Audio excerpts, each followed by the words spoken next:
Jalen Ramsey has sounded off about what happened when it comes to his downfall in Jacksonville.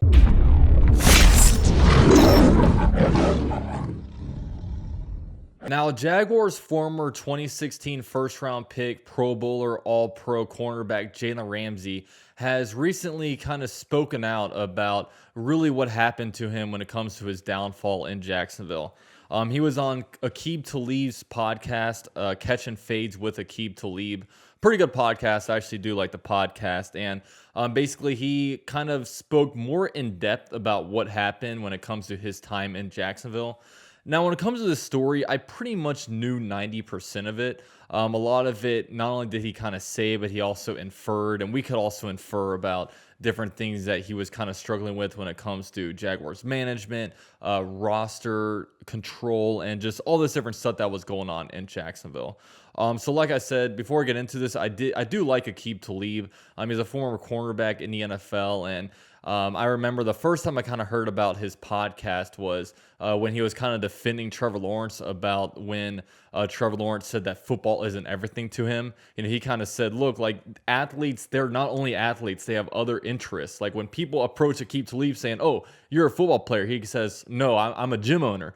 Just because he doesn't want football and being a cornerback to be his legacy in life. He's other things. So, while everybody was kind of ripping into Trevor Lawrence about his comments about how football isn't everything to him, that was one thing that came up that when I kind of first heard about the podcast and kind of started listening to it a little bit. Now, Talib also has a pretty interesting viewpoint on this whole entire Jalen Ramsey situation because he was actually on the Rams the year that the Rams traded for Jalen Ramsey. The Rams traded away two different cornerbacks to kind of make room for Jalen Ramsey. They traded Marcus Peters over to the Ravens, and then they traded Aqib Talib over to the Dolphins in essentially a salary dump. He didn't actually play for the Dolphins, but it was the Dolphins' kind of tanking year, similar to what the Jaguars had this past year, where they took on his contract and just to kind of get the draft pick. So it was kind of similar with really the way the Jaguars were kind of doing things this past year. And then after that season, Aqib Talib did kind of retire. So he does have an interesting viewpoint on it all. Now, before we get into this, I do want to say that I don't like Jalen Ramsey. And I don't just not like Jalen Ramsey because of what happened when it comes to him forcing himself out of Jacksonville. I really didn't even like him that much when he was on the Jaguars. A couple big reasons for it. I really did not like how he felt like he was the LeBron on the Jaguars. Like he felt like, oh, I'm cornerback, I'm star player. I should be able to kind of have roster control. I should be able to really have a lot of say on this team.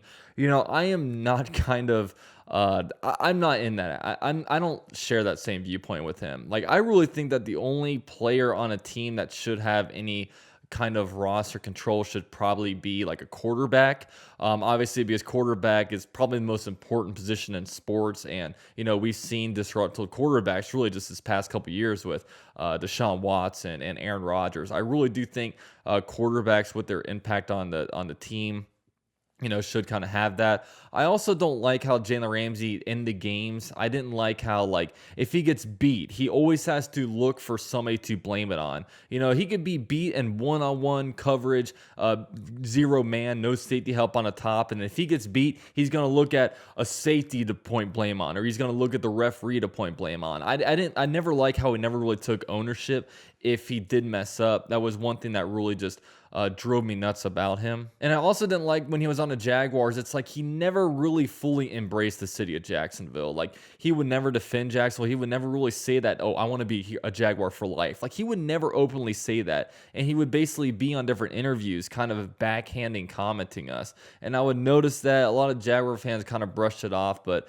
I don't know. I saw that and I didn't really like it. But I also do want to say that I did not want to trade Jalen Ramsey. I really felt Jalen Ramsey was a necessary part of the Jaguars because Jaguars, frankly, they needed somebody like that. They needed, not only obviously on the field, they need a Pro Bowl or all-pro type of player. You can't replace something like that. But Jalen Ramsey also gave the Jaguars an identity. I mean, in 2019, after Jalen Ramsey was traded, really, like, the face of the team was Gardner Minshew, and there was not much outside of Gardner Minshew really that year. And then, after the season, obviously they trade away H.A. Boye, Calais Campbell. even Yannick Ngakoue later on. So I thought that Jalen Ramsey, he really could help be a staple of this team. And I thought it was also good to have a guy that could be around the media, a guy that kind of made headlines, this kind of stuff. I really did understand that Jalen Ramsey was a necessary part of this team, but I never wanted to go out and get his jersey. I never got any like Jalen Ramsey merch. I was never someone like that. But so when he forced his way out, I obviously got a little bit emotional. I have videos on the channel basically almost cussing him out, but I can understand him wanting to leave Jacksonville. I guess the main thing that I didn't like was really just in the middle of the season, faking a back injury, just forcing his way out, not in the off season, but actually during the season. So with all that said, let's get into this. So the Jaguars portion of the podcast kind of begins with Jalen Ramsey just kind of talking about the 2017 Jaguars team. He basically said that, look, we had a bunch of really good players, but also they formed a real bond on the team. He said it was almost like a college-like bond when it comes to him and his teammates. And they pretty much formed around the fact that nobody liked Tom Coughlin. I mean, everybody hated Tom Coughlin. And, they basically formed a bond on that. And obviously the 2017 team was a great team that had an all-world defense. They kind of knew what they had on offense, but they kind of gave a lot of the energy to the offense. They played the offense really hard in practice, which kind of helped the offense in games. And, it's kind of cool having a kind of history lesson about the 2017 team. But then this quickly turned into really just what led up to him leaving Jacksonville. And I know at first it was like we saw it and we were like, when Jalen Ramsey demanded a trade, we saw Jalen Ramsey get in a fight with Doug Rowe on the sidelines, and then boom, he wanted out. So a lot of us were like, really? You got in a fight with Doug Rowe and all of a sudden you wanted out? And that was kind of instant reaction. But then you kind of understand it. Look, this probably built up over time, and it really did turn up over time. And he said the first kind of step started with the fact that the Jaguars did not draft Lamar Jackson in the 2018 NFL draft. They drafted Taven Bryan over him. And it was no secret that, look, Blake Bortles was really holding the team back, and they were kind of calling plays around Blake Bortles, really his weaknesses and stuff like that. But they had a chance to upgrade from quarterback, and they decided to go with defensive tackle when the defensive line group was great. It was just coming off of the Jacksonville year, obviously. So, that kind of made them not understand what was going on. And then the second thing was that after they kind of rolled with Blake and kind of put their confidence into Blake, they didn't like how they kept benching and starting Blake Bortles. Like they said, look, like Blake's our guy. Like don't mess with his confidence. Keep him as a starting role. Which looking back was kind of confusing to me because Bortles was bad that 2018 season. And, we can understand why he was getting benched for Cody Kessler, but I guess that rubbed the team the wrong way because they said, look, like we're trying to pour in all this confidence into Blake, and also the coaching staff is really messing that up. So that's another thing. And then at the end of the 2018 season, Jalen Ramsey wanted an extension on the Jaguars. He wanted an early extension. That was the first year that you're really able, I think after 3 years, you're able to get an extension. He said, look, like you guys have the money. I'm obviously, a top cornerback in the NFL. I should be getting this extension. But basically when the agent talked to the team, they said, no, we're not going to do it. So he's like, all right, whatever. So he did kind of roll with it. And then, before that, there were trade rumors kind of coming up after the Indianapolis Colts game about how, Jaguars are exploring trade options. And, apparently the team contacted him. They said, look, like, we didn't say that. We don't know where it's coming from. He didn't believe it. And, I mean, rightfully so. These trade rumors, like, it has to come from somewhere. And guys like Adam Schefter, Ian Rappaport, very reputable guys, it wouldn't just come up out of nowhere. So there's a good chance that it is probably true. And then Jalen also didn't like how the roster was handled. At the end of the 2018 season, they're getting rid of, like, they pretty much broke apart their whole entire secondary, getting rid of Tashad Gibson, Barry Church, Aaron Colvin. The only guys left were, like, A.J. Boye, and then just, other players left too, along the defensive line and whatnot. So he was like, okay, like, I guess we're heading toward a rebuild. And obviously a guy like Jalen Ramsey, he's gone through so many losing seasons. He don't want to be a part of a rebuilding season. So that just kind of annoyed him.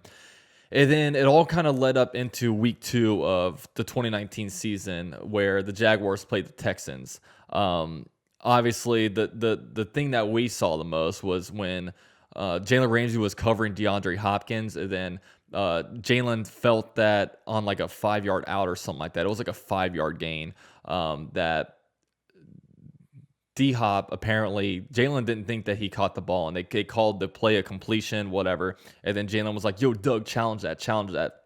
Marone refused to challenge it because he said no. D Hop caught the ball, and I rubbed him the wrong way. He was like, "Look, like I saw it. Like he didn't catch it." And he said no, he caught it, whatever.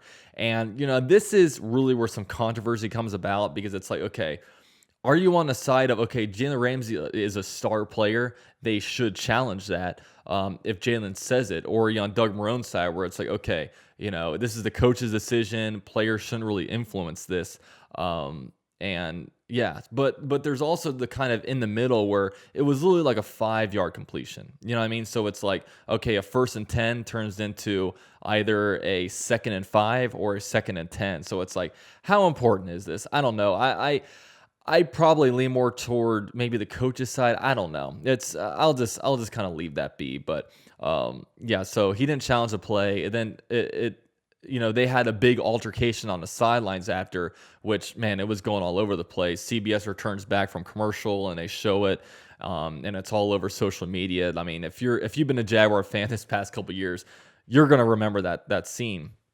And then later on, Marone challenged a pass interference call, and it re-sparked him. He was like, "Yo, you're gonna challenge a pass interference," which never get overturned or over my thing. But if I remember right, it was one of those things where it's like, okay, we're just gonna try to challenge this just to see what happens. I didn't think that it was almost like a you have nothing to lose type of thing.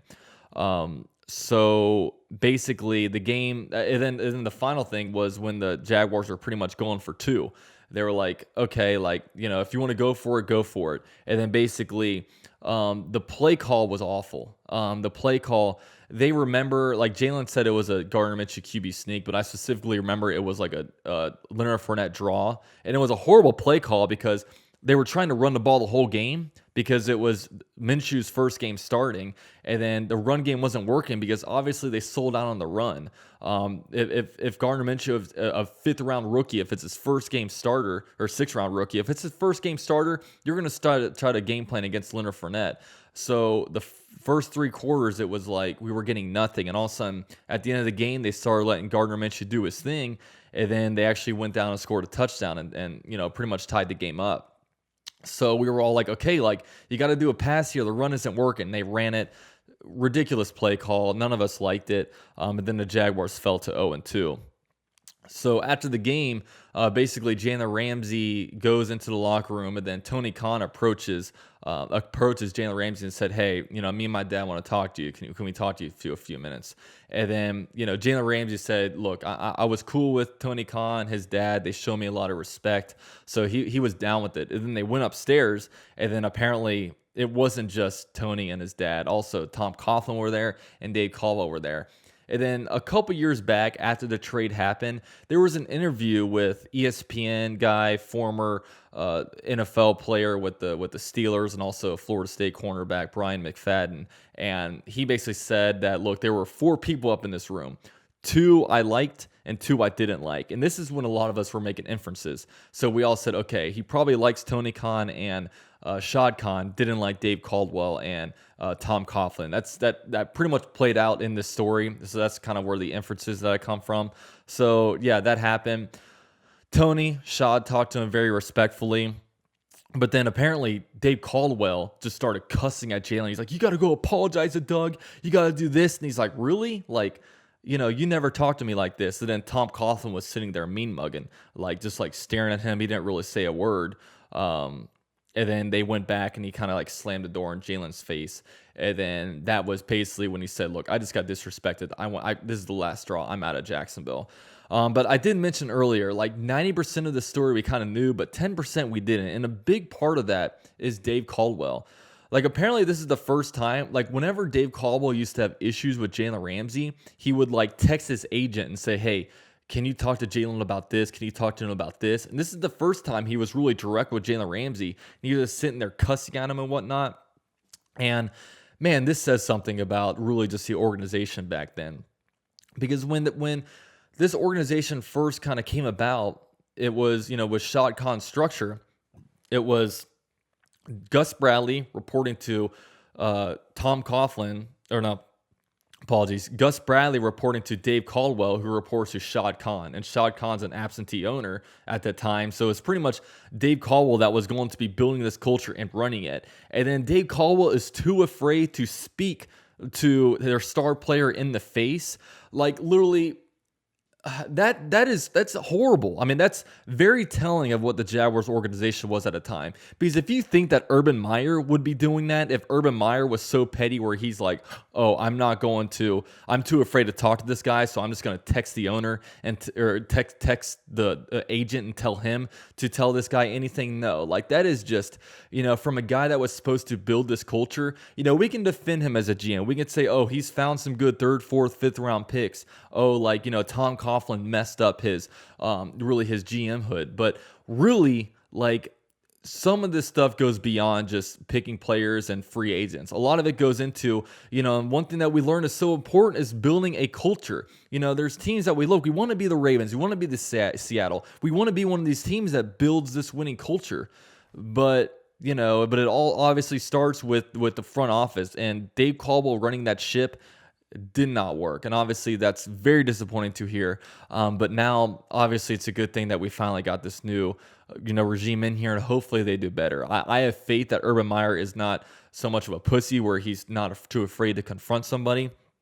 But yeah, that's the main thing. That's a big thing that I learned. It's just like Dave Caldwell was really too afraid to talk to Jalen Ramsey to his face, where he would tell his owner different things. And then, finally he gets out his anger on Jalen Ramsey and just cusses at him, and it's bad. So, after that, I guess they slammed a door in Jalen's face, and he requested a trade. And looking back, I really don't, I don't blame Jalen Ramsey for really wanting a trade out of this organization that was just not being run right, was not really really trying to win at all. I mean, the way they handled that roster was obviously horrible. The quarterback position, I mean, pretty much everything dating back, every move dating back after 2017, everything was a miss. I mean, what did we do right? Like, what was any move that we have done right since then? The only thing we've done right was going 1-15. You know what I mean? That's been the only thing we've done, because that brought in the quarterback, Trevor Lawrence, who's can hopefully change this around. It made this the most attractive head coach GM job out there.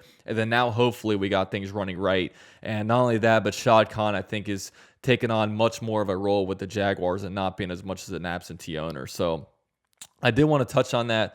Interesting stuff out of Jalen Ramsey. And if there's one thing I do like about Jalen Ramsey is he's very, very vocal. I mean, he's unfiltered, and it's going to be really fascinating because, he's going to be one of these guys like Aqib Talib. He's going to start his own podcast and do this kind of thing after he's kind of retired from the NFL. And we're going to learn even more about what happened back then with the Jaguars, and probably more TC stories, because right now, he's still a little bit filtered, I think. But, once you're out of the league, you're completely unfiltered, and you kind of speak whatever you want to speak. But still not a Jalen fan. I'm still going to root against him every game pretty much, just because, like I said, I don't like the way he handles himself as a player. I don't like how he looks at the refs and his teammates and yells at them if he gets burned, all that stuff. So, yeah, that's the end of this video. Hopefully you guys enjoyed. Big shout out to all the members of the channel for all you guys do. And also be sure to follow me on my social media links at UCF_Jaguar on both Twitter and Instagram. And we're right around the corner until the season starts, so I can't wait. And check in with this channel for all the best coverage of Jaguars news. Take care. You guys watched the whole video. Really appreciate that. You guys can subscribe to the channel for the best source of Jaguars news on the YouTube platform. Also follow me on Twitter and Instagram at UCF_Jaguar. And you can become a member of the channel for as low as $3 a month for exclusive channel content. Thank you guys, and go Jags.